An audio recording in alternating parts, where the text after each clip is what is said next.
Hey, what is up everyone? Today I'm taking a look at this right here, and this is honestly one of my all-time favorite high grades that I built years ago and just didn't get to bring it back from Japan with me, so I get to do it all over again. Here we go. Oh yeah, it's the high grade G-Exes, by the way.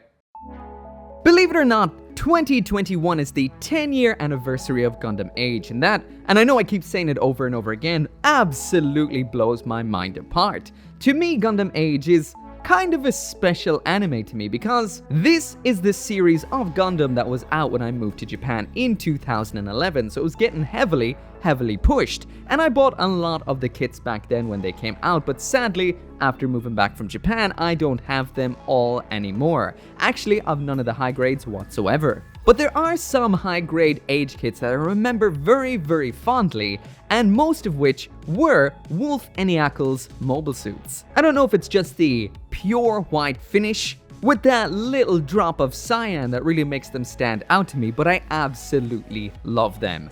I think the favorite may have been the Genoese custom just because it was so simple, but the one that I remember so fondly is this right here, the G-Exes. I did build the G-Bouncer as well, but I feel as a model kit that's not quite as good as this one right here. This one really does stand out with its beautiful simplicity and its little bit of an almost cat or wolf Gundam looking head, making the general look of the Shadow that this is based on stand out as a unique looking mobile suit in its own right. When it comes to the kit, inside of the box all we really have is 3 runners and then the polycaps and the beam sabers, and I will mention this uses pretty much all of the polycaps. The build, if you've ever built a Gundam AGE kit, is quite standard. For the most part it is like your regular old high grade, but the shoulders are a little different. It does not use the cup style polycaps, instead it has pegs inside. The build is simple, easy. There is quite a bit of cleanup because all the nubs are on the surface. It is a simple kit, but on the whole it's an easy yet fun little build, and what you get in the end is really cool.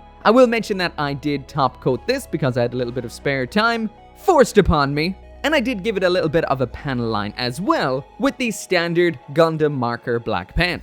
Besides that, I used all of the stickers because these aren't so bad. These are mainly in the recessed areas on the kit, so they don't really flake off or stand out too much. They're mainly black. But yeah, that is enough about the build and the intro. Let's check out what we get in the box.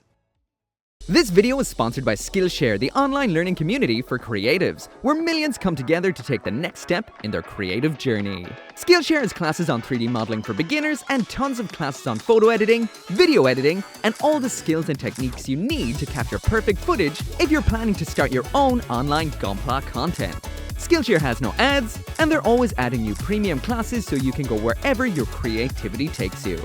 I've taken multiple classes and I highly recommend Dale McManus's short but informative series on taking pro photos using only your phone, so you can start sharing pro-level gunpla photography with minimal equipment. The first 1,000 of my subscribers to click that link in the description will get a 1-month free trial of Skillshare so you can start exploring your creativity today.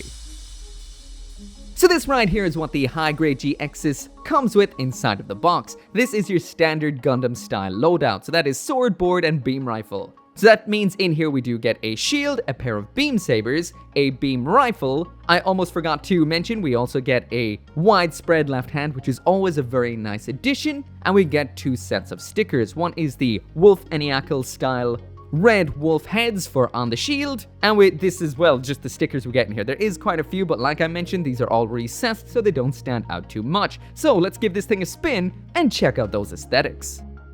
So anyway, jumping right on into the aesthetics, and there is the high-grade G-Exes. Once again, this is panel lined. I used every single sticker, and I did top coat it with a flat matte top coat. Now, I adore this little model kit, and the first question you might just be asking is, why? Sure, it is very plain. It's, for the most part, predominantly just in white.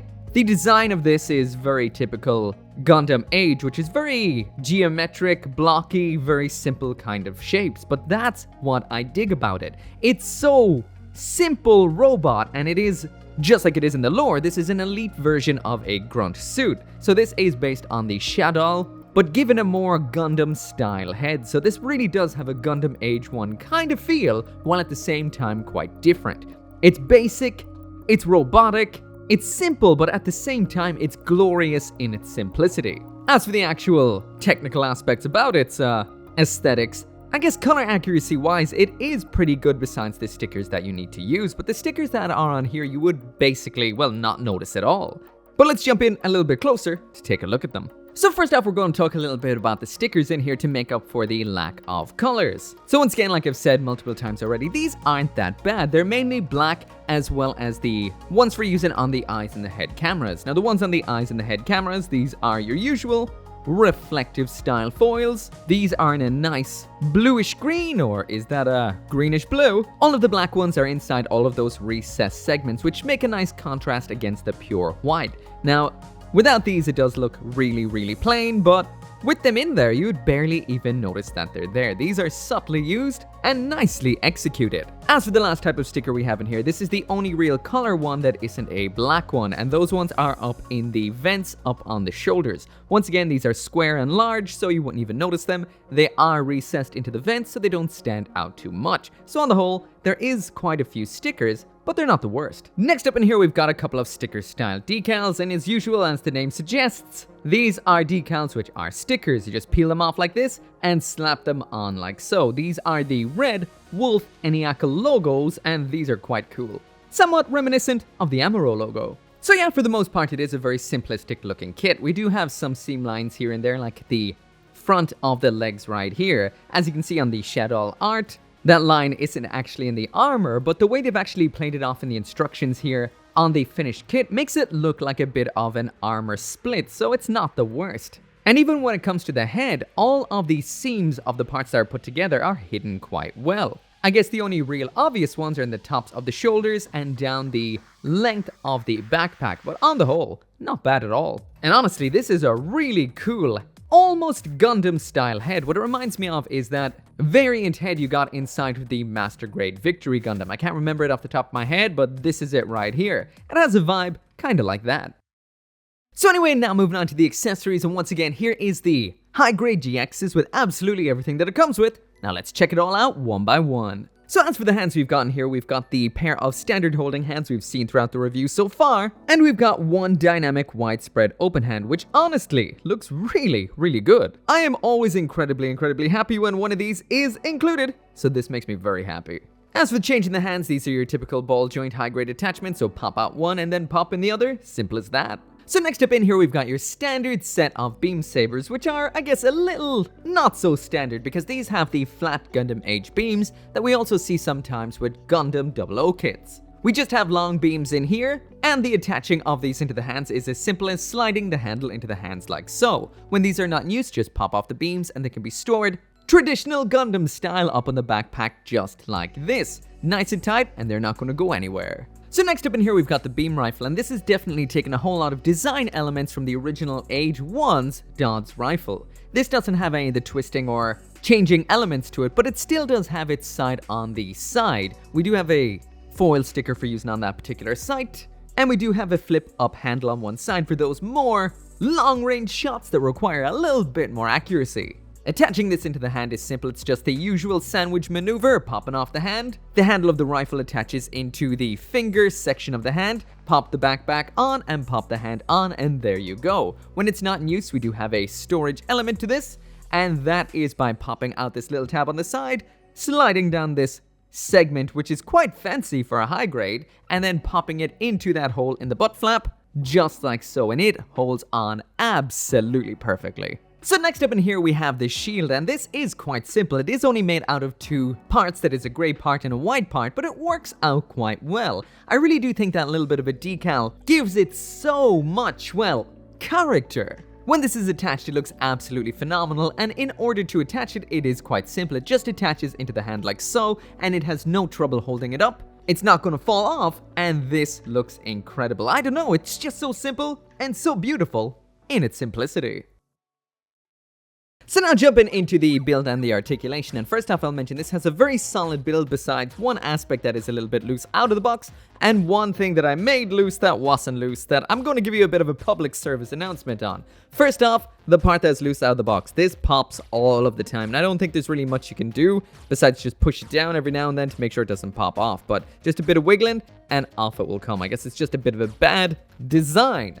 As for the other aspect, when it comes to the front skirting armors, a lot of the time you can actually separate them. They come attached on the runner, but they are two obvious ball joints attached together. This is one of those kits that I would say, do not do that. Do not do that at all, because these will just fall apart. I have the holes full, and I mean jam-pack full of blue tack to stop them moving around, but if that blue tack wasn't in there, those would just fall right out of the hole. So don't snip these apart unless you plan to modify it so they don't fall out. But anyway, here we go. So first off in here, the neck is the typical old school polycap neck. So it does what a double ball joint neck can do. So that is a giggity giggity giggity goo. But besides that, you get the basic neck articulation that you'd want, but nothing overly extreme. The shoulders on Gundam AGE kits are quite unique. When it comes to high grades, it is just a old school peg there, so not the ball and socket we'd normally get. And the joint in here allows us to move forward and back like so. So do we have up and down? Yeah, we've up and down as well. Forward and back. Very subtle though. We have a polycap inside the shoulder then, and the extent of the motion is all the way to the front, all the way to the back, all the way up.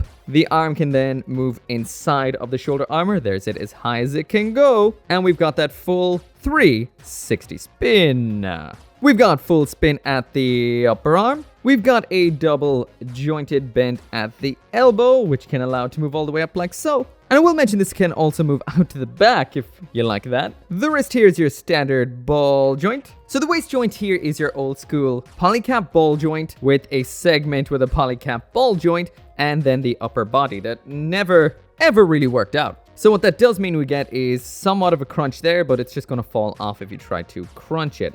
Out to the back, not much either. Mainly here it is just rotation and a little bit of side to side and a bit of motion that you can eke out a bit of. Front skirting armor is a ball joint, but like I said, out of the box, don't snip it. Old school polycap here too, so up and down. Can swing to the back and swing to the front. There are missiles contained inside. The mechanism in here allows the legs to swivel forward and back like so. As for the kicks, there it is all the way up to the front, so not too bad.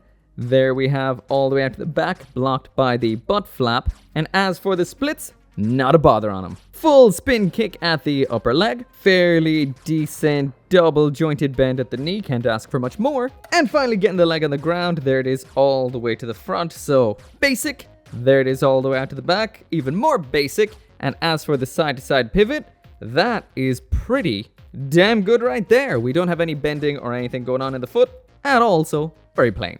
So anyway, when it comes to the articulation on the G-Exes right here, this is based on the Shadow, which is a grunt, so as you'd expect, there isn't really a whole lot of articulation here, but besides the waist, which pops off all the time, it's quite a little tank of a kit. It's a lot of fun to play around with. Don't cut those front skirts if you don't have to, and on the whole, it's pretty fun. So anyway, that right there is it for the review, and this is a hard one to rank just because I love the kit myself, but via nowadays standards, I guess this is fine. Color accuracy is quite good, the stickers aren't the worst, the accessories are what you'd expect from a high-grade kit, and the articulation is what you'd expect from a high-grade grunt-based suit, so I think this right here is silver tier, and I just love the overall design of it personally. I think it is that head that tops it all off for me, as well as the pure white Wolf Enneacle color scheme. I just adore that, and that crimson wolf on the shield. You know, sometimes I rank kits like this silver tiers in fairly basic, but still absolutely adore them. And this is one kit that I used to have before and had to get again. So if you think it looks cool, don't have one, and think that you might want one, I'd recommend giving it a try. Anyway, as always, thank you so much for watching. Make sure to come back for more Gunpla reviews. Thank you so much to Skillshare once again for sponsoring this video and helping out the channel. And as always, I will see you next time. As always, all my thanks to each and every one of you guys for making this channel possible, including those who support me over on the channel memberships and on Patreon, including Craig Jerry, Caleb Engelhart, Sean T. Van Fon, Global Frequency Studios, Lawrence C. Hack, Joseph Kukluk, Mr. Winter, and Forsetti.